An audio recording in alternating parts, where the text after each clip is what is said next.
नमो अरिहन्ताणं नमो सिद्धाणं नमो आयरियाणं नमो वज्रायाणं नमो लोके सवसागुणम्।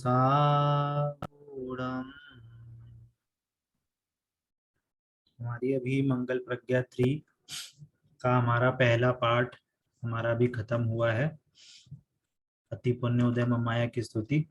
और उससे पहले हमारी एक और दर्शन स्तुति थी, प्रभु पतित पावन।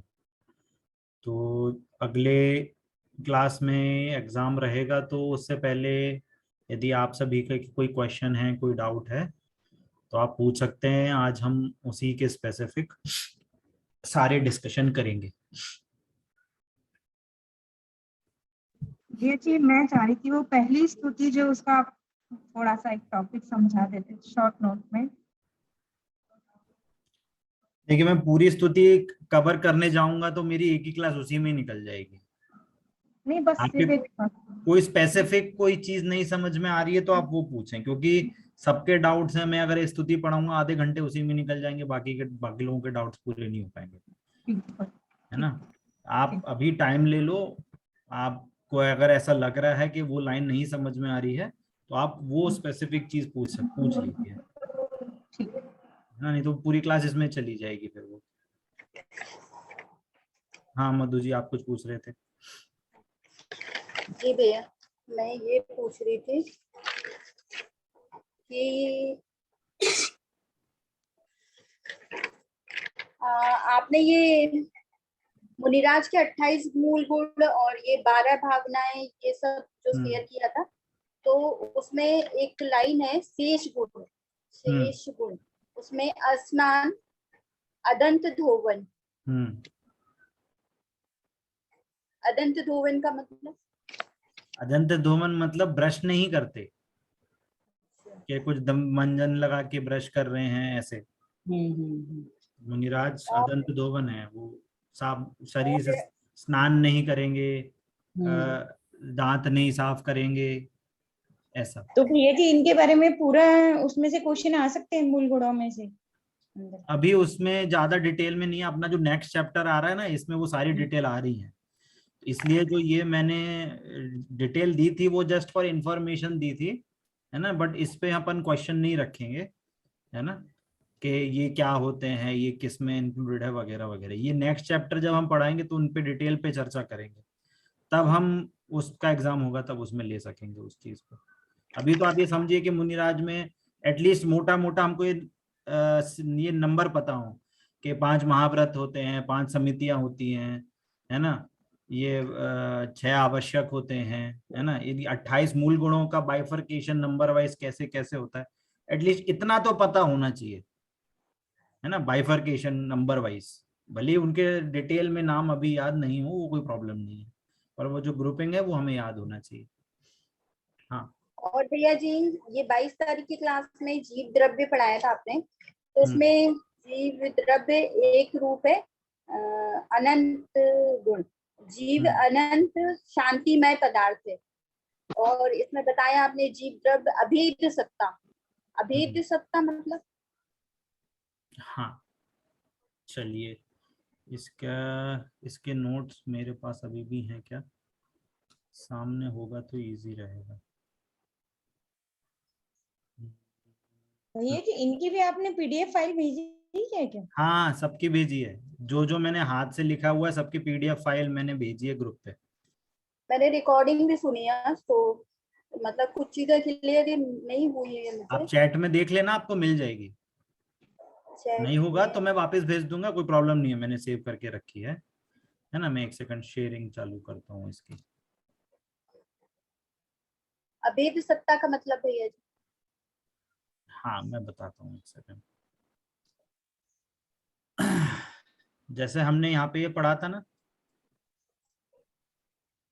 कि ये जीव द्रव्य है, हमने वैसे देखा जाए तो ये जो द्रव्य गुण और पर्याय के जो भेद हैं, है ना, ये वैसे 6 द्रव्य पे लगेंगे। जीव द्रव्य पे भी लगेगा, उद्गल द्रव्य पे भी लगेगा, धर्म अधर्म आकाश काल सब वस्तुएं, हर वस्तु, मैंने लिखा है ना यहाँ पे वस्तु, अभी हम जीव द्रव्य की मुख्यता से बात कर रहे हैं, पर ये वास्तव में हर वस्तु के लिए है। ठीक है, ये द्रव्य, गुण और पर्याय है ना। जैसे हम बोल रहे हैं जीव द्रव्य, है ना, तो जीव द्रव्य में ये 3 पार्ट हैं, द्रव्य, गुण और पर्याय। तो जो ये द्रव्य पार्ट है ये ध्रुव तत्व है ना। अभेद अभेद अभेद सत्ता है, मतलब जैसे मैं बोल रहा हूं ज्ञान गुण, या चाहिए, अच्छा इसका भी एग्जांपल से समझते हैं। जैसे कि भैया जी, अभेद सत्ता को ये बोल सकते हैं जिसको डिस्ट्रॉय नहीं कर सकते, हाँ हाँ, अनडिस्ट्रॉयबल। अनडिस्ट्रॉयबल कह सकते हैं, बट यहाँ पे अभी उसका मीनिंग नहीं है, नॉन अनडिस्ट्रॉयबल से चेंजेबल, मीनिंग नहीं है। Non changeable. हाँ हाँ हाँ, नहीं, पर नॉन चेंज मैं बता रहा हूँ, एक सेकंड।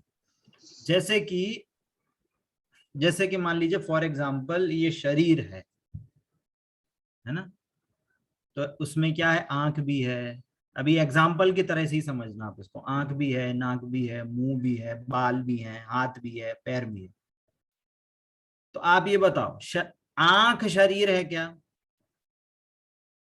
या मुंह अकेला शरीर है क्या, ये नाक अकेली शरीर है क्या, या बाल अकेले शरीर है क्या, ये जो स्किन अकेली है वो शरीर है क्या? नहीं, शरीर क्या है, अभेद वस्तु है एक, उसमें डिवाइड करोगे तो वो शरीर नहीं रहेगी। जैसे हम फॉर एग्जांपल हड्डी की बात करें, तो हड्डी की हम बात कर सकते हैं कि हड्डी होती है, सफेद कलर की होती है, कैल्शियम से बनती है, कैल्शियम से इसको स्ट्रेंथ मिलती है, वगैरह वगैरह, है ना। पर जब हम हड्डी की बात कर रहे हैं तो हम शरीर की बात नहीं कर रहे, हमने उसका भेद एक पार्ट की बात कर रहे हैं। पर शरीर है क्या, वो शरीर एक अभेद सत्ता है। इन सबको मिला के एक, सबको एकत्रित करके कोई एक वस्तु, कोई चीज बनेगी, उसको हम शरीर बोलेंगे, है ना। पर उस शरीर में क्या है, अलग अलग पार्ट तो हैं, है ना, अलग अलग पार्ट तो हैं, पर शरीर क्या है, शरीर अभेद है। वैसे ही हर वस्तु में द्रव्य है, ये एक अभेद सत्ता है, अभेद सत्ता, उसमें कोई भेद नहीं किया जा सकता, है ना। वो उसमें चेंज नहीं होता, वो एक रूप रहता है, वो ध्रुव रूप रहता है ना। और उसी ही द्रव्य में, अब वो द्रव्य है, अभेद सत्ता है, ध्रुव है, तो क्या है, वो खाली डब्बा है क्या, उसमें कोई क्वालिटीज नहीं है क्या? नहीं है, क्वालिटीज हैं। तो जब क्वालिटीज की बात करेंगे तो उस द्रव्य की हम एक पार्ट की बात करेंगे, उस क्वालिटी की। जैसे उसमें ज्ञान गुण है, श्रद्धा गुण है, चारित्र गुण है, जीव द्रव्य के हिसाब से। यदि हम पुद्गल द्रव्य की बात करेंगे तो पुद्गल द्रव्य में भी एक अभेद सत्ता है,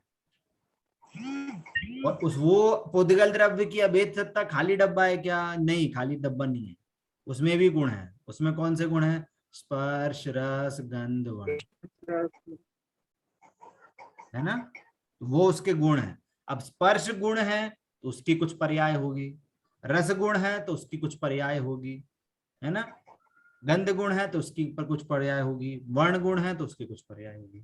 तो ये पुद्गल द्रव्य की बात हुई। हमारा काम है, हमें अपने आत्मा को जानना है, तो हम जीव द्रव्य की मुख्यता से बात करेंगे। इसलिए हमने जीव द्रव्य को जाना और उसके गुणों को जानना है, हमें उसको जाना। तो उसमें कौन कौन से मुख्यता से गुण है कि 3 गुण मुख्य रूप से हैं, और भी बहुत सारे अनंत गुण हैं उसमें, पर हम अपने जानने के हिसाब से अभी 3 मुख्य गुणों को खड़ा कर रहे हैं। कौन कौन से? ज्ञान गुण, श्रद्धा गुण और चारित्र गुण। ठीक है, ये उस द्रव्य के पार्ट हैं। जैसे आंख, नाक, कान ये शरीर के पार्ट हैं। ज्ञान अकेला आत्मा है ऐसा नहीं, वो सब में उन सारे गुणों की अभेद सत्ता जो है वो द्रव्य है। इसलिए जो गुण हैं वो भी एक रूप ही रहते हैं। ये जो गुण है ना, ये भी एक रूप है, क्योंकि वो उस द्रव्य का पार्ट है ना। और जब उस गुण की पर्याय होती है तो वो जानना, ज्ञान की जानना, इसका विश्वास करना, इसकी लीनता। ये एक जनरल के हिसाब से जनरल पर्याय के, जान रहा है, विश्वास हो रहा है, लीनता। अब उसमें मिथ्यापना कैसे हो रहा है, सम्यकपना कैसे हो रहा है, इसकी अपन ने फिर अलग से अपन ने इसकी चर्चा करी थी। ठीक है, क्लियर हुआ इसको? जी भैया। ठीक, और कोई प्रश्न? आपने अनुपेक्षा का बताया। हम्म अनुपेक्षा का मतलब चिंतन करना, नहीं बार बार चिंतन करना। हम्म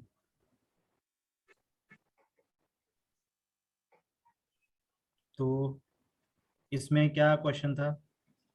तो ये बार बार चिंतन करना मतलब बार बार चिंतन करने का मतलब है कि हमें बार बार उस स्वरूप का विचार आए, है ना? उस स्वरूप का हमें बार बार विचार आना चाहिए। जैसे कि, है ना, थोड़ा देखा जाए तो खोटा एग्जाम्पल है पर समझने के हिसाब से है ना, कि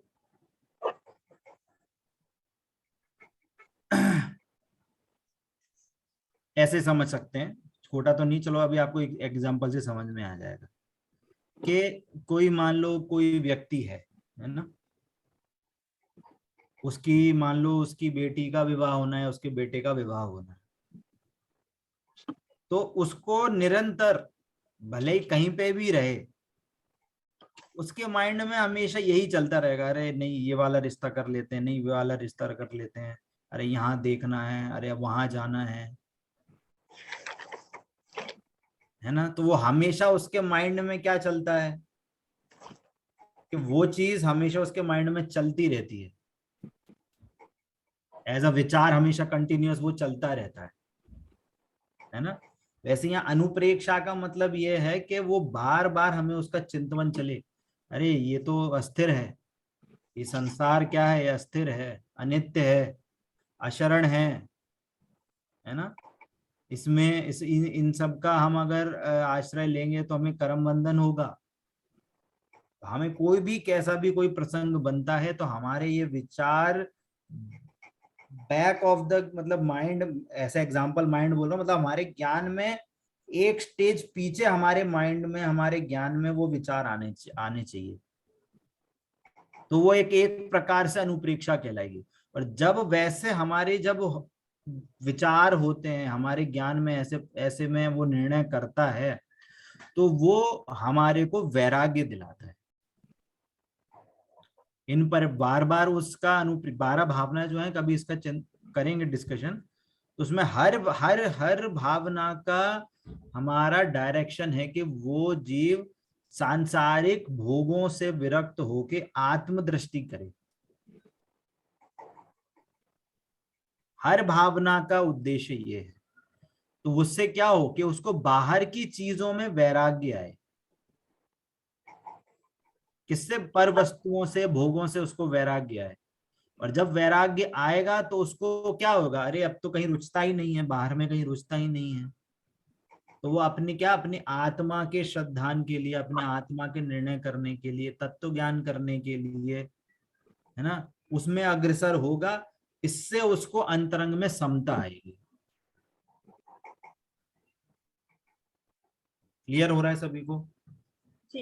जब बाहर से अब वो लगा कि भैया अब तो कुछ है ही नहीं संसार में, अब मेरे को कोई रुचता नहीं है, उसका उसका क्या कहते हैं, आज के उसमें क्या कहें, उसकी एनर्जी नहीं लगती वहां पे, माइंड उसमें लगता नहीं है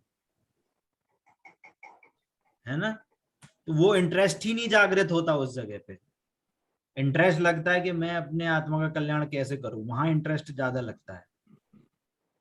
तो वो क्या है, धीरे धीरे उन उन भावनाओं से बार बार विचार करने से वैराग्य जगता है, बाहर के भोगों से, विषयों से। ये है मेन अनुप्रेक्षा का मतलब। इसलिए आप कभी भी देखना, कभी आप कभी प्रतिक्रमण कर रहे हैं या अष्टमी चतुर्दशी को कोई नीरव निर्झर पाठ या आलोचना पाठ पढ़ रहे हैं, तो हाँ गारंटी से सभी लोग, या 10 लक्षण में कभी भी पढ़ेंगे, अष्टानिका में पढ़ेंगे, तो ज्यादातर 12 भावना 12 भावनाओं का भी पाठ पढ़ा जाता है, जिससे कि हमको इन भोगों से वैराग्य आए। आपने हो सकता है विचार नहीं किया हो, कभी ऐसा हो, अभी 10 लक्षण आने वाले हैं, तो हो आपको कभी शाम को कभी पाठ आदि करेंगे तो देखना का वहां पे कहीं ना कहीं 12 भावनाओं का पाठ होगा। हाँ भैया जी। है ना, बहुत से लोग करते भी होंगे तो उनको वो रिकॉल होता है। 5वीं ढाल में भी हुई है, 6 ढाल हाँ में। हाँ, वही वही वही वही, है ना ऐसा। भैया जी, मुझे वो दर्शन स्तुति में से वहां से पूछना था, वसु प्रातिहारे अनंत गुण युत कोटि रवि छवि को हरे, इस लाइन पर। वसु मतलब 8, है ना। अब जब अच्छा। अनंत भगवान है तो 8 प्रातिहार, वसु प्रातिहार अनंत गुण युक्त, है ना, जो अनंत चतुष्ट हैं उनसे युक्त हुए हैं, 8 प्रातिहार से युक्त हैं, और उनकी शरीर की कांति ऐसी है कि हजारों करोड़ों अगर सूर्य भी आ जाएं तो उनकी कांति के सामने कुछ भी नहीं है ना। ये मीनिंग है उसका। यहाँ पे हमने समझना क्या है, अभी आगे इस आगे वाले चैप्टर में ही इसका पूरा डिटेल आएगा कि हमें वास्तव में अनंत भगवान के गुणों को भी बहुत ध्यान से समझना चाहिए कि वास्तविक में उनके गुण कौन हैं और बाहर से उनके कौन से गुण हैं। अष्ट प्रातिहार फिर वही है जैसे सिंहासन, छत्र, चंवर, भामंडल। हाँ वही वही वही वही। अच्छा। अभी नेक्स्ट चैप्टर में पंच परमेष्टि का डिटेल में स्वरूप समझेंगे, अनंत किसे कहते हैं, सिद्ध भगवान किसे कहते हैं, है ना, आचार्य किसे कहते हैं, मुनिरा सा उपाध्याय किसे कहते हैं, साधु किसे कहते हैं, अब वो डिटेल में चर्चा आएगी, है ना। तो उसमें अपन उसको पूरा और डिटेल में समझेंगे। ठीक। और एक ये भैया जी, सर्वोत्कृष्ट त्रिलोकपति जिन सुनहु तारन तरन जी। सर्वोत्कृष्ट त्रिलोकपति जिन सुनहु तारण तरण जी, जाचू नहीं, है ना। तो उसमें क्या बोल रहे हैं कि आप सर्वोत्कृष्ट जिन हो, है ना। उसमें क्या लाइन बोल रहे हैं, उसके आगे पीछे की लाइन क्या है, मैं हाथ जोड़ नवाऊं मस्तक विनऊ तू चरण, परिजन साथ जी, मेरे राज्य परिजन। सर्वोत्कृष्ट हाँ हाँ, त्रिलोकपति। मतलब मैं हाथ जोड़कर अब मैं आपके सामने आया हूँ, आपके पास में अपना मस्तक झुकाता हूँ और विनय से आपके चरण में आया हूँ कि हे त्रिलोकपति, 3 लोक के नाथ, सर्वोत्कृष्ट जिन, कि अब आप तारण तरण होने के कारण अब आप मेरी भी सुन लो, मेरी क्या भावना है, मैं क्या चाहता हूँ। तो वो अपनी भावना बता रहे हैं, क्या भावना बता रहे हैं कि अब मैं कुछ नहीं चाहता, मैं सुरवास नहीं चाहता, है ना, देवगति का वास नहीं चाहता, है, नरराज नहीं चाहता, नरराज मतलब चक्रवर्ती पद भी नहीं चाहता, है ना, और परिजन का साथ भी नहीं चाहता हूँ कि मेरे घर परिवार वाले मेरे हमेशा साथ में रहे। सुरवास का मतलब क्या होगा भैया जी? सुरवास, सुर मतलब देव, देव। देव का वास मतलब देवगति नहीं चाहिए। नरराज, नरराज मतलब नरों का राजा, नरों का राजा मतलब चक्रवर्ती। पुनी मतलब बार बार, मेरे को अब ये बार बार अब नहीं चाहिए मेरे को, है ना। मेरे को क्या चाहिए कि मेरे को तो बस यही चाहिए कि मैं अब आपकी भक्ति में ही, आपके साथ ही आपका समागम मेरे को मिलता रहे और आपकी भक्ति में ही मैं सदा रहूं। जब जब मैं जितने भव भी अगर मेरे बचे हैं उन सारे भवों में मैं आपकी भक्ति ही करता रहूं, मतलब आपका ही समागम मेरे को बना रहे। ये लाइन करनी है, ठीक है। और कोई डाउट?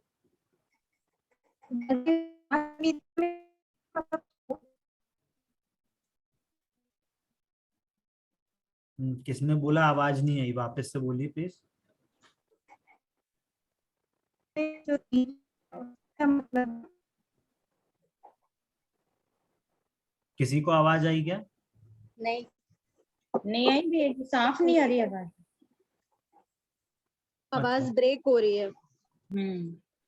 तो नैना जी का था शायद से कोई नेट की प्रॉब्लम है।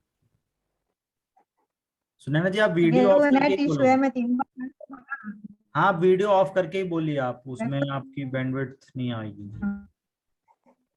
5 समितियों में जो एरिया शब्द है मीनिंग, 5 समिति और 5 समितियों में एक एरिया करके शब्द है, एरिया, हाँ हाँ हाँ उसका एरिया क्या मतलब है? इसकी चर्चा अपन आगे साधु परमेष्टि का जब समझेंगे ना इसको, तब चर्चा करेंगे। अभी आपको हर एक का डिटेल समझने का अभी जरूरत नहीं, क्योंकि वो मैंने समझाया भी नहीं है।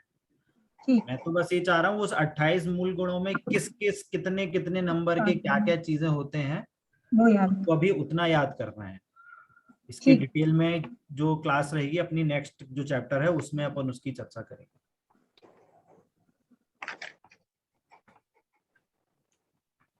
ये जो पीडीएफ फाइल थी इसमें ये दर्शन स्तुति का उसमें अर्थ नहीं लिखा हुआ। हाँ वो नॉर्मल दर्शन स्तुति ऐसे ही है, मैंने तो उसको डिटेल में पढ़ा दिया, अच्छा। क्योंकि वो भी अच्छी स्तुति थी और हमें समझ में आना चाहिए, हाँ इसलिए वो चीज मैंने डिटेल में ले ली। बट वो नॉर्मल स्तुति के रूप में ही थी ऐसे ही। ठीक। एक्चुअल जो कोर्स था वो तो अति पुण्य से चालू हो रहा था, पर वो स्तुति क्या है, दोनों स्तुति एकदम मैचिंग है, तो इसलिए वो अर्थ जल्दी बैठ जाएगा आपको, इसलिए उसका भी समझ अच्छा। में भी आना चाहिए, हम डेली बोलते हैं तो लेकिन समझ में तो आए वो चीजें। करेक्ट। और बताइए भैया जी लास्ट लाइन में वो जो क्या, में बुद्ध का क्या है? कौन सी लास्ट लाइन? यही दर्शन स्तुति जो फर्स्ट पेज है उसमें last word Buddha, last line का फर्स्ट वर्ड बुद्ध। हाँ ये जब जनरली जो ये पुरानी है ना, पुरानी स्तुतियां हैं, तो पुरानी स्तुतियों में जनरली जो कवि होते थे वो अपना एक वर्ड अपने नाम का या उस नाम का कोई एक पार्ट वो अपना ना उसमें लिखते थे। जैसे इसमें बुद्ध है तो यहाँ पे कवि का नाम लिखा है बुद्ध, है ना, तो वो बुद्धजन जी कहते हैं, बुद्धजन जी ने ये वाली वो स्तुति तो लिखी। अभी भी होता है भैया जी, सभी जितनी भी पोएम्स होती हैं या कुछ भी हाँ उस टाइप हाँ का होता है, हिंदी सब हिंदी राइटर्स साहित्य या में ऐसी, हाँ हिंदी कवि जो भी साहित्य में होते ऐसे हैं वो लिखते अपना हैं। नाम लिखते जरूर है उसमें लास्ट लाइन में। लास्ट लाइन में वो लिखते हैं कि दौलतराम जी का पता भी चला है। है, पता चले कि किसने लिखी है, ऐसे करके। तो हिंदी साहित्य का एक तरीका होता है। जैसे लास्ट में अति पुण्योदय में भी अति पुण्योदय में भी लास्ट में अमर वर्ड आया है ना? आप क्या कहते हैं, आवे अमर कब सुगत दिन, तो अमर वद आया है वो कवि के नाम से आया है ऐसे। तो बस उतना उतना ही इम्पोर्टेंस है और कुछ ज्यादा इम्पोर्टेंस उसमें नहीं है बस। ठीक है, तो आज नया चैप्टर चालू करें कि और भी डाउट्स हैं सब किसी के? आप कुछ पूछ लीजिए पुराने। पूछेंगे तो क्वेश्चन पेपर ही पूछेगा, मैं क्वेश्चन पूछ लूंगा तो मेरे क्वेश्चन खत्म हो जाएंगे। भैया आज क्लास मत स्टार्ट करिए, मतलब नया चैप्टर आज मत करिए, टेस्ट आज नहीं रखें। नेक्स्ट क्लास में टेस्ट हो जाएगा, उसके बाद फिर स्टार्ट करते हैं। अच्छा, क्वेश्चन किस तरह से दोगे आप, थोड़ा सा आइडिया? नॉर्मल वही पिछले बार से ही है, बस आपको ऑब्जेक्टिव रहेगा उसमें, हाँ या ना या fill in the blanks, right wrong, या ऐसे ही वन ऑफ द ऑप्शन या मल्टीपल ऑप्शन, ऐसे ही रहेंगे और कुछ ज्यादा नहीं रहने वाला है। वही तो आपका कंफ्यूजन होता घुमावदार है। क्वेश्चन रहता है। वही तो गड़बड़ हो गया था, समझ नहीं आता फिर क्या बुद्धों की लिखूं। जगह 4 टिक नहीं हुए, सिंपल 4 लगती टिक है करने लेकिन से थोड़ा एक टिक कंफ्यूज किया। हो जाता है बस, और कुछ नहीं। तो आप बेसिक क्लियर करके रखेंगे तो आपको सारे मार्क्स मिल जाएंगे। और मार्क्स भी इम्पोर्टेंट नहीं है, बात तो यह है कि वो चीज समझ में आएगी। ध्यान।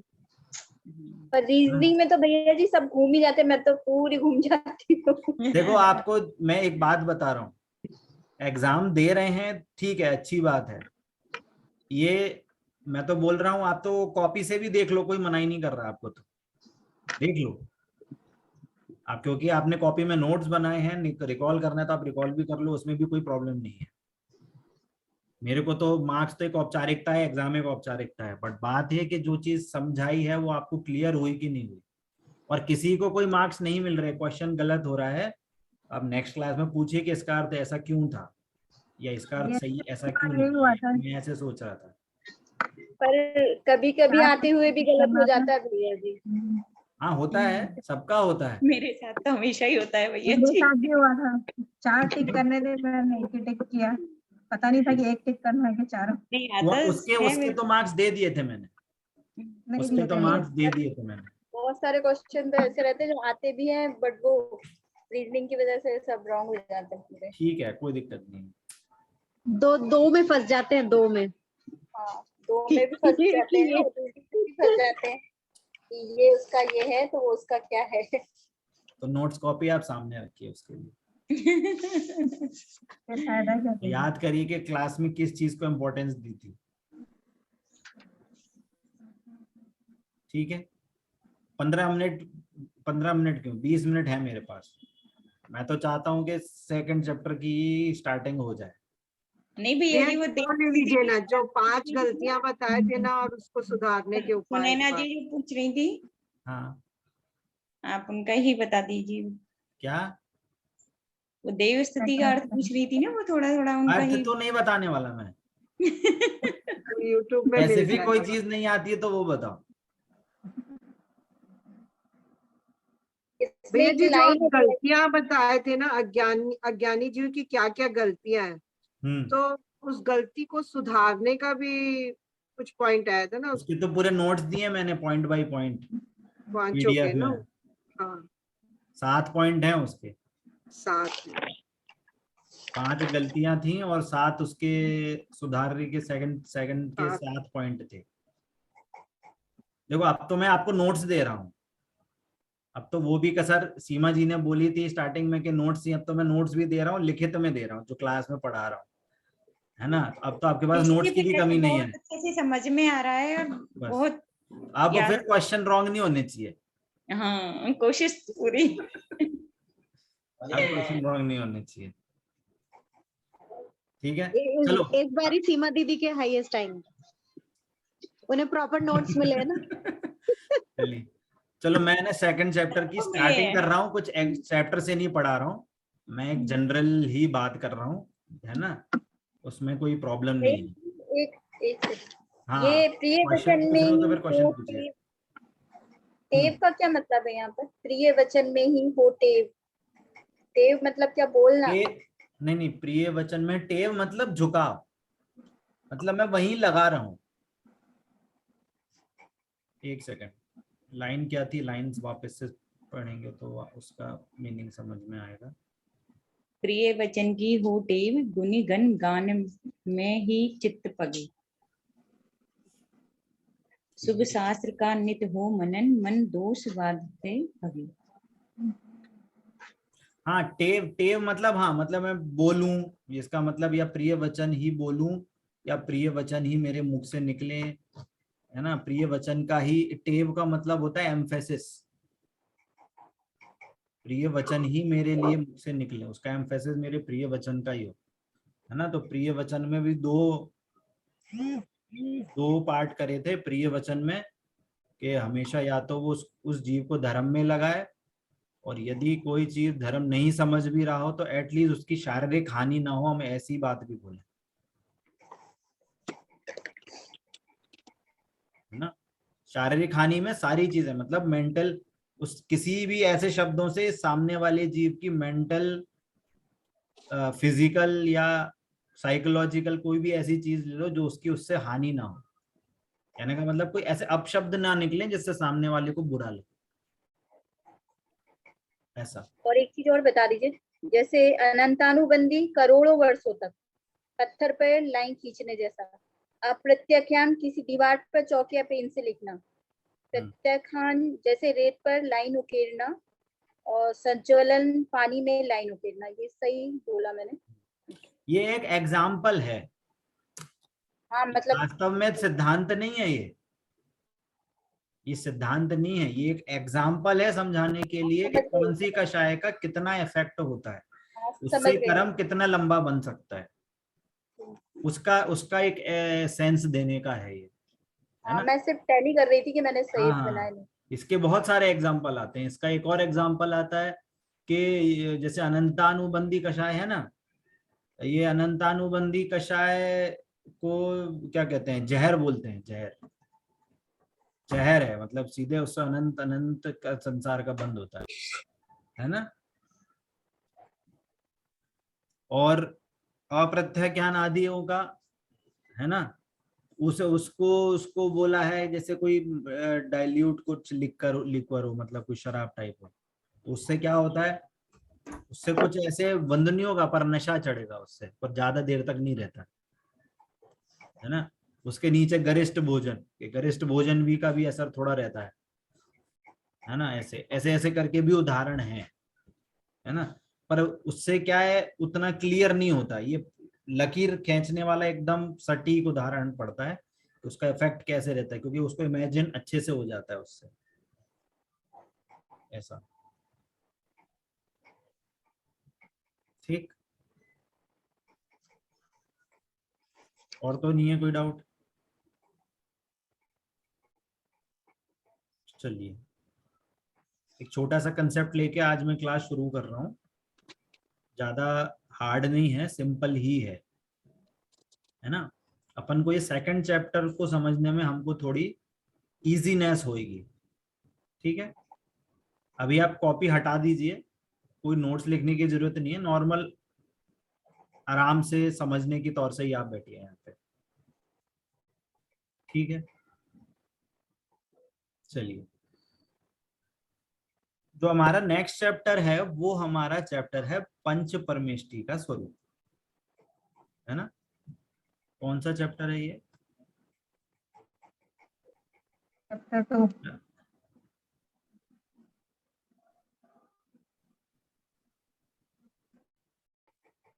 पंच परमेष्टि।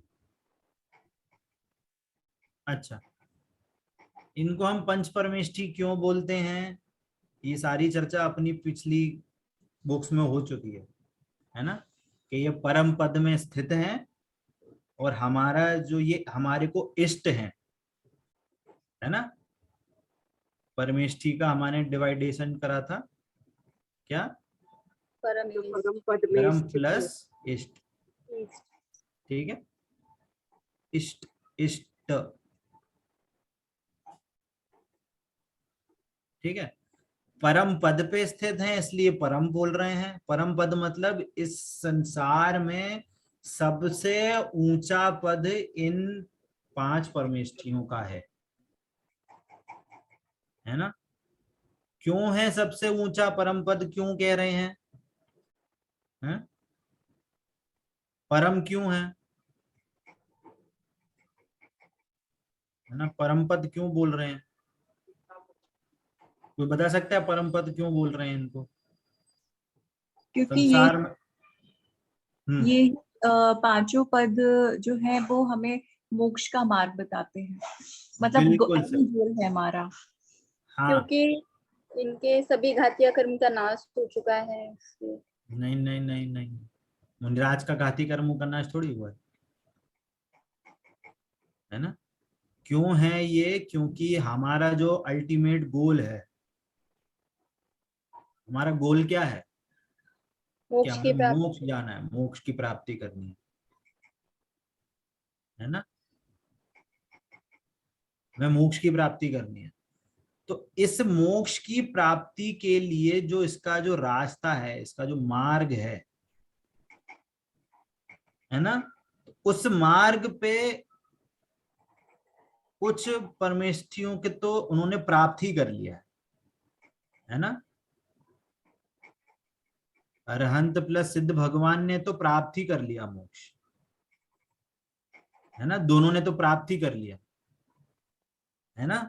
और जो आचार्य हैं प्लस उपाध्याय हैं प्लस साधु हैं, ये उस मार्ग पर चल रहे हैं अभी, उसी ही मार्ग पर, और जो इवेंचुअली अनंत सिद्ध भगवान होंगे।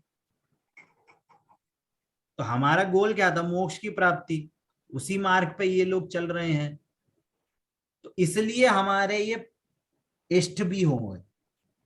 इष्ट इष्ट मतलब हमारे लिए लाभदायक, प्रयोजन भूत है, हमारे लिए सबसे इष्ट वस्तु है हमारी, हमारे संसार में कोई और इष्ट वस्तु नहीं है। इसलिए इनको परमेष्टि, क्योंकि ये हमें मोक्ष का मार्ग भी बताते हैं और चल भी रहे हैं, है ना, इसलिए इनको परमेष्टि बोल रहे हैं, ठीक है। ये आपको कोई भी क्वेश्चन पूछ सकता है, या कोई भी चीज कि हम पंच परमेष्ठी को क्यों पूछते हैं, बाकी किसी को क्यों नहीं पूछते, है ना। श्रावकों की पूजा नहीं होती, क्या बोला, श्रावक की पूजा नहीं होती, मुनिराज की पूजा होती है, क्योंकि मुनिराज ने पूर्ण रूप से 5 पापों का त्याग कर दिया है। क्या समझ में आया? जो मुनिराज हैं उन्होंने पूर्ण रूप से 5 पापों का त्याग कर दिया, मतलब इस संसार की कोई भी वस्तु है उस वस्तु का उनसे कोई लेना देना नहीं है, भले ही वो हमारे मतलब आसपास हो। जो मोक्ष मार्ग पे अग्रसर हैं और जिन्होंने मोक्ष पद की प्राप्ति कर ली है वो परम पद पे स्थित है। है ना। अब यहाँ पे जो परमेष्ठी हैं, पंच परमेष्ठी हैं, इसमें 2 टाइप के डिवाइडेशन होते हैं, है ना। 2 टाइप के डिवाइडेशन होते हैं। क्या होते हैं? एक तो होता है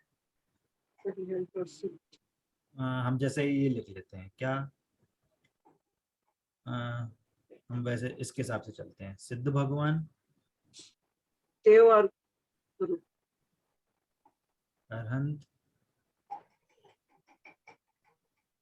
आचार्य, उपाध्याय और साधु। इनके ना 2 डिवाइडेशन होते हैं। क्या डिवाइडेशन होते हैं? कैटेगरी कह लें, कैटेगरी। देव और गुरु। हाँ, बिल्कुल सही, देव और गुरु। बताइए इनमें से देव कौन है और गुरु कौन है? अरिहंत और सिद्ध देव, अरिहंत और सिद्ध देव है, साधु गुरु। उपदेश की अपेक्षा सिद्ध भगवान और अनंत सिद्ध भगवान, सिद्ध परमेष्ठी देव है और चारों आचार्य और परमेष्ठी गुरु है। है ना। अनंत भगवान ही एक ऐसे स्पेशल केस हैं जो देव भी हैं और गुरु भी हैं। सारे अरहंत गुरु नहीं है, समझना, सारे अरहंत गुरु नहीं है। तो भैया जी अरहंत इसमें में से डिवाइड जो, कैसे करेंगे कि कौन भगवान अनंत गुरु है, कौन भगवान अनंत गुरु नहीं है? बता तो रहा हूं, जो तीर्थंकर हैं, जो तीर्थंक अरहंत देव हैं वे गुरु हैं, है ना। जैसे जैसे कोई मुनिराज थे, तीर्थंकर नहीं थे, अरहंत अवस्था प्राप्त करी, अगर उनको कुछ देर उनका ऐसा रहा कि आघाती कर्मों की स्थिति ज्यादा रही तो कुछ देर अनंत अवस्था में रुकेंगे, नहीं रुकेंगे सीधे मोक्ष चले जाएंगे, सिद्ध भगवान बन जाएंगे, ठीक है। पर उनसे उपदेश नहीं मिलेगा, है ना। जैसे भरत चक्रवर्ती थे, भरत चक्रवर्ती मुनिराज हुए, मुनिराज से ध्यान लगाया, सीधे अनंत, सीधे सिद्ध। परंतु महावीर भगवान थे, महावीर भगवान मुनिराज बने, है ना। और वो अनंत भगवान पे आए तो उनका समव शरण लगा, है ना। तो उन तीर्थंकर जिनको तीर्थंकर पदवी थी, उनको तीर्थंकर कर्म के उदय से समव शरण आदि हुए, तो उनसे हमको मोक्ष का मार्ग मिला, है ना। इसलिए उन अरहंतों को हम गुरु भी कह रहे हैं, क्योंकि उनसे हमें उपदेश मिला है। कौन से? स्पेसिफिकली जो तीर्थंकर थे।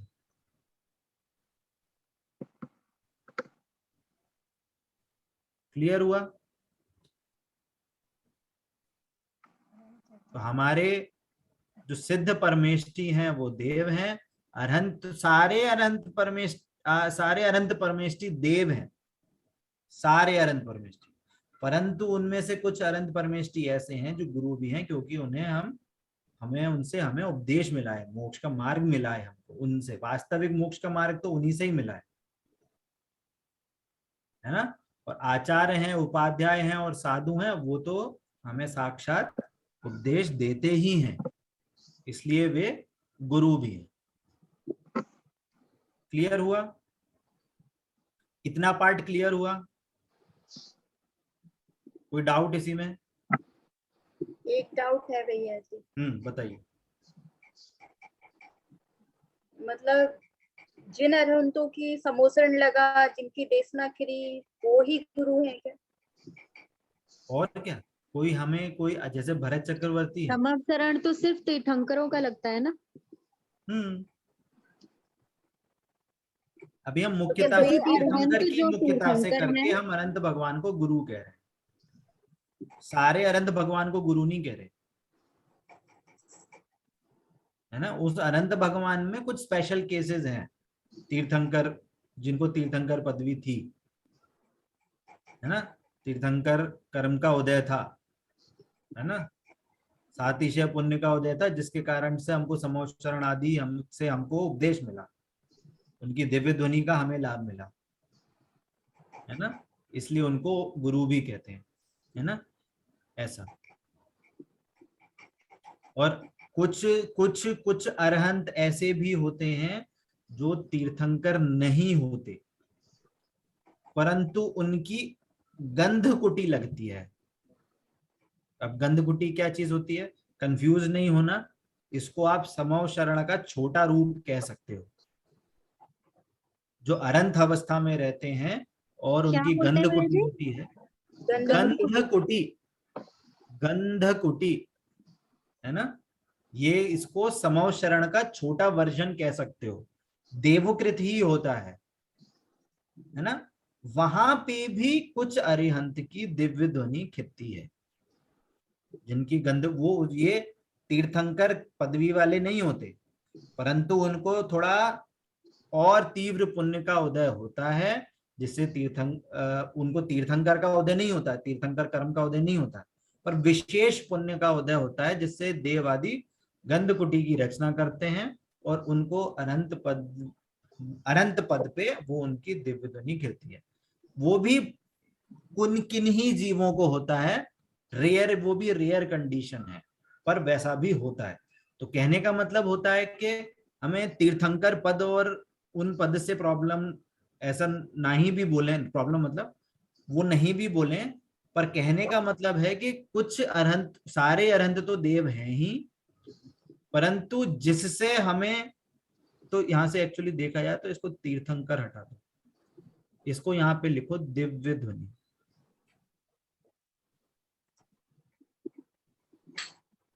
क्योंकि उन अनंत अवस्था में दिव्य ध्वनि खिरी, चाहे वो समवचरण में खिरी हो, चाहे वो गंध कुटी में खिरी हो, हमें उससे, हमें स्पेसिफिकली हमें डिफरेंशिएट नहीं करना। हमें डिफरेंशिएट करना है कि हमें उनसे दिव्य ध्वनि से हमें मोक्ष का मार्ग मिला, दिव्य ध्वनि से हमको उनसे उपदेश मिला, इसलिए हम उनको गुरु भी कह रहे हैं, क्योंकि वास्तविक मोक्ष मार्ग हमें वहां से मिलता है। ठीक है भैया जी, थोड़ा समझ नहीं आया। गंध कुटी मतलब छोटा रूप हो गया उसका समोशरण का, लेकिन वो छोटा है क्यों हुआ? क्योंकि वो भी तो अरिहंत बन रहे हैं। अरहंत बने पर तीर्थंकर नहीं है। जैसे महावीर भगवान के बाद 1 2 3 कितने, 1 सेकंड, महावीर भगवान के बाद 4 कितने हुए थे, 1 सेकंड,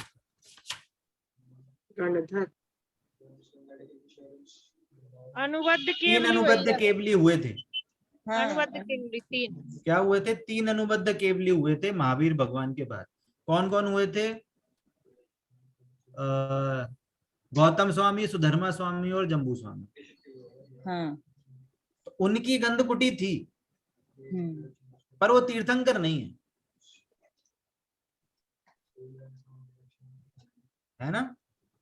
पर उनके अनंत अवस्था में रहते हुए उनकी दिव्य ध्वनि हुई थी। तो अभी आप गंध कुटी और समवसरण से कंफ्यूज नहीं हो। कहने का बस हमें इस आशय ये है कि अनंत अवस्था में जो हमें दिव्य ध्वनि मिलती है, उनके माध्यम से उनसे हमें मोक्ष मार्ग का उपदेश मिलता है, इसलिए हम उनको गुरु भी कह रहे हैं। इतना सा आशय है बस। अभी आप गंध कुटी समवसरण से कंफ्यूज नहीं हो। भैया गौतम स्वामी, जम्बू स्वामी और गौतम स्वामी, सुधर्मा स्वामी और जम्बू स्वामी, है ना, क्रम ये है। सबसे जो लास्ट में जो केवली हुए वो जम्बू स्वामी। ठीक है, अब यहाँ पे बस एक कंसेप्ट और दे रहा हूं, फिर हम क्लास खत्म करेंगे। ठीक है, अब समझना कि ये जो पंच परमेष्टि हैं, है ना, ये जो पंच परमेष्टि हैं, अच्छा इन पांच, ये मैंने क्वेश्चन पहले भी पूछा, पता नहीं किसी को आंसर याद है कि नहीं।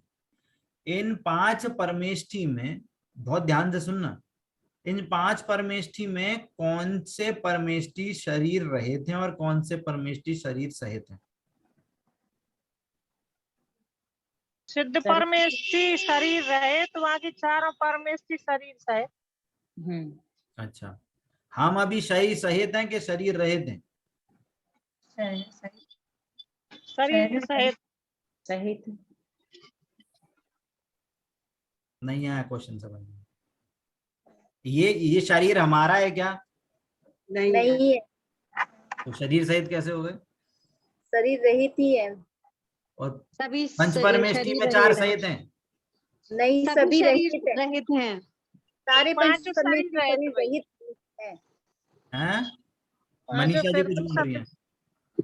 सभी सभी शरीर में तो रहित हैं। पांचों ही शरीर रहित है भाई। परमेष्टि हाँ। शरीर रहित है। अब इससे आपको कंफ्यूजन होगा कि जब पांचों ही शरीर सहित रहित हैं, है ना, ये यहाँ पे एक इंपॉर्टेंट नोट डाल रहा हूं मैं, है ना, कि पांचों परमेष्टि जो हैं शरीर रहित हैं, हम भी शरीर रहित हैं।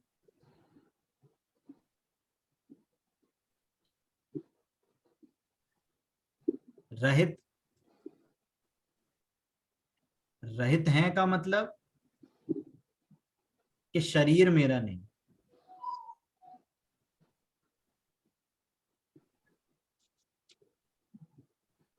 ठीक है, अब यहाँ पे इंपॉर्टेंट समझना, कहना क्या चाह रहा हूं कि जब सारे ही शरीर रहित हैं तो सब क्या हुई? पांचों परमेष्टि आत्मा ही हुई। अब सारी परमेष्टि आत्माएं हैं तो हम उनका पहचान कैसे करेंगे? अच्छा, इससे तो एक और एग्जांपल पूछता हूं। आप कौन सा केला खाते हो? हरा केला खाते हो कि पीला केला खाते हो? पीला। पीला दोनों खाते हैं, हरा केला हैं? सब्जी बना के सफेद खाते वाला, हैं। सफेद वाला केला। हम सफेद केला खाते हैं, पीला हरा केला नहीं खाते। वो तो छिलके होते हैं। अच्छा, अब देखो ये चीज है ना, देखो मैं आपको कंफ्यूज नहीं कर रहा, मैं आपको क्या समझाना चाह रहा हूं उसको कोशिश करना समझने की। हमारे बोलने में आता है कि हमें अगर शेक बनाना हो तो हम क्या बोलेंगे कि जाओ बेटा पीला केला ले आना या पका केला ले आना। पर हमारे को माइंड में ऑलरेडी बैठा है कि हम सफेद केला ही यूज करेंगे, पीले छिलके को फेंक देंगे क्योंकि वो हमारे को प्रयोजनभूत नहीं है, हमारे काम की चीज नहीं है। कल बेटा बोले कि नहीं मम्मी बहुत दिन हो गए समोसे खाने हैं या कुछ खाना है, सब्जी खानी है, तो जा बेटा, या फिर बोल दिया जाओ, किसी को बोल दिया कि हरा केला ले आना, है ना, क्या बोला कि हरा केला ले आना या कच्चा केला ले आना।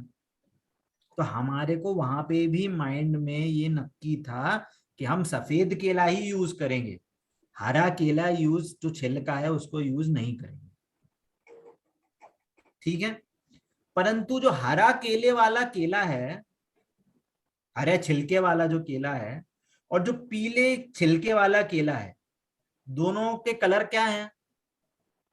डिफरेंट सफेद कलर केले में, एक में येलो है, एक में दोनों केले सफेद में है। नहीं, केले का कलर क्या है? दोनों का, सफेद है। सफेद है। दोनों का केला सफेद है, पर दोनों को मिक्स करके यूज कर सकते हैं क्या?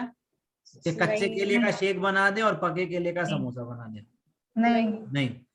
हर उस सफेद केले में होने पर भी उसकी एक अलग पहचान है, उसकी एक अलग उपयोगिता है। उस उपयोगिता को अलग करने के लिए, उस उपयोगिता को समझने के लिए हम उसको पीला केला हरा केला कहते हैं। समझना बात को, पॉइंट समझ में आ रहा है? हाँ। कि हमको उसकी उपयोगिता को डिफरेंशिएट करना है। हरे केले और पीले केले की जो, केला तो दोनों सफेद हैं, अगर हम आपके सामने दोनों सफेद केला ऐसे रख दें तो आप, कोई अगर नहीं जानता हो तो समझ नहीं पाएगा कि कौन सा कैसा है कौन सा कैसा है। अपन जानते हैं, उपयोग करते तो अपन तो छू के भी पहचान लेंगे, पर कहने का मतलब क्या है, बच्चा नहीं समझ पाएगा किसकी सब्जी बननी है और किसका शेक बनना है ना, एक एग्जांपल के तौर पे समझना। परंतु हमें क्या है, हम उसकी उपयोगिता को डिफरेंशिएट करना है, इसलिए हम उसको हरा केला और पीला केला कह रहे हैं। समझ में आई बात?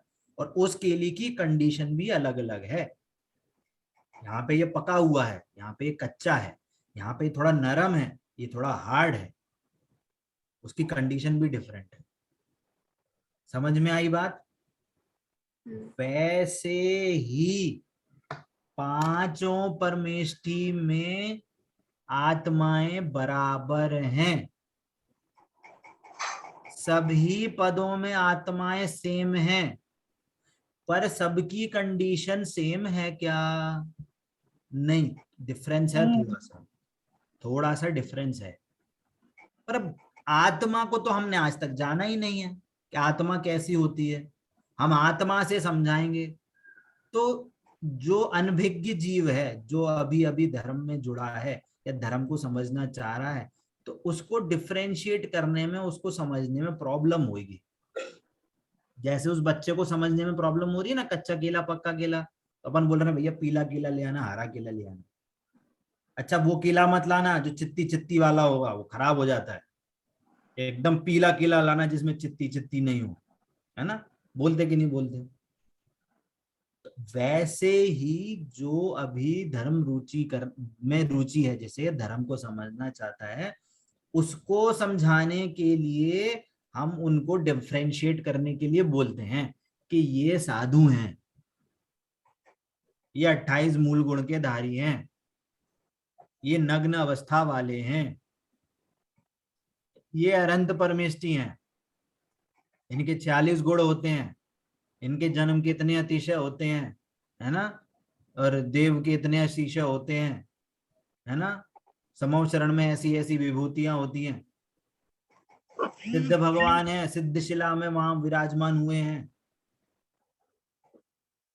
हम क्या कर रहे हैं, जैसे उस केले को बाहरी छिलके से हम समझने के लिए बच्चे को बोल रहे थे, वैसे ही ऐसा जो अभी धर्म में जुड़ा है, जो अभी धर्म के समझने के लिए कच्चा है, उसका ज्ञान अभी, उसको डिफरेंशिएट करने के लिए हमें उसको बाहर से समझाना पड़ता है। ये मुनिराज दिगंबर हैं, नग्न शरीर वाले हैं, पर हमें क्या समझना है कि वो शरीर वाले नहीं हैं। उस अवस्था का ज्ञान कराने के लिए उन्हें बोला जा रहा है कि वो नग्न अवस्था है, दिगंबर है। अनंत भगवान है, परम औदारिक शरीर वाले होते हैं। अच्छा भैया हम तो शरीर रहित हैं, हमारा शरीर नहीं है, अनंत भगवान का परम औदारिक का शरीर है। भैया ये तो चीटिंग हो जाएगी। चीटिंग मतलब गोलमोल हो जाएगा। परंतु वो एक एंगल से कहा जा रहा है। क्या, किस एंगल से? कि हमें बाहर से बता के हमें उस अंदर में जो जीव की अवस्था है वो बतानी है। ये थोड़ा कंसेप्ट क्लियर हो रहा है? नहीं आया? कंफ्यूज हो गए सबके सब? पुचड़ पुचड़ हो गई क्या? खिचड़ी बन गई? भैया जी फिर हमारी आत्मा, हम भी आत्मा ही है। हम भी आत्मा है। हम आत्मा ही हैं, यही तो निर्णय करना है। इसीलिए तो हम धर्म समझने की कोशिश कर रहे हैं, है ना? जैसे मंदिर में आने से पहले निश्चय निश्चय बोलते हैं ना, है ना, वैसे ही सब लोग ऐसा बोलते हैं, जब भी स्वाध्याय करने बैठो तो निश्चय निश्चय करके बैठोगे, घर गृहस्थी शरीर विषय भी निश्चय निश्चय करके बैठो। स्वाध्याय में भी यदि आप अपने को शरीर मान के बैठोगे तो वो सारा स्वाध्याय वो नीलवटे सन्नाटा चला जाएगा, मतलब जीरो। आत्मा के लक्ष्य से स्वाध्याय करना है, आत्मा के लक्ष्य से हमें तत्व निर्णय करना है ना। तो मैंने बस एक कंसेप्ट दिया है। अब हम इसके आगे जो चर्चा करेंगे, अब इसको समझने में आपको थोड़ी आसानी होगी। ठीक है, अभी भी डाउट है, कोई प्रॉब्लम नहीं है। अपन जब क्लास वापस चालू करेंगे तो इस कंसेप्ट को वापस से दोहराऊंगा मैं, नहीं समझ में आया तो तब पूछना भी। ठीक है, किसी को कोई प्रॉब्लम तो नहीं हुई? ठीक है, चलिए, समय अपना हुआ है और एग्जाम के लिए सबको ऑल द बेस्ट। सब लोग अच्छे से ध्यान से क्लास करिए और समझिए नोट्स को, और एग्जाम दीजिएगा, और बिल्कुल निर्भय होकर एग्जाम दीजिए। मार्क्स का टेंशन 7:30 बजे ही होगा ना भैया जी? चलो, हाँ, सेम 7:30 से 8:15 8:30 का जितना भी रहेगा वो मैं टाइम बता दूंगा। क्वेश्चन कितने होंगे भैया जी? वो देख रहा हूँ मैं कितने बन सकते हैं। कितने बन सकते हैं मतलब 45 मिनट में क्या बहुत 45 क्वेश्चन होंगे? वो हो सकते हैं, नो डाउट। पढ़ ही नहीं पाते भैया जी और टाइम हो जाता। देखो, टाइम की प्रॉब्लम नहीं है, 5-10 मिनट ऊपर भी होगा तो ठीक है, कोई प्रॉब्लम नहीं है उसमें। पर ऐसा नहीं है कि 1.5 घंटा 2 घंटा तक बैठे हुए हैं, 1 घंटे तक भी करेंगे, कोई प्रॉब्लम नहीं है। ठीक है, चलिए। जिनवाणी के ज्ञान से सूझे लोकालोक, सो वाणी मस्तक नमो सदा देता हूँ। बोलिए द्वादशांगमयी जिनवाणी माता की जय हो, जय हो, जय हो। अहिंसा में जैन धर्म की जय हो, जय हो। जय जिनेन्द्र सभी को। जय जिनेन्द्र भैया जी, जय जिनेन्द्र जय सभी को। जिनेन्द्र सभी को।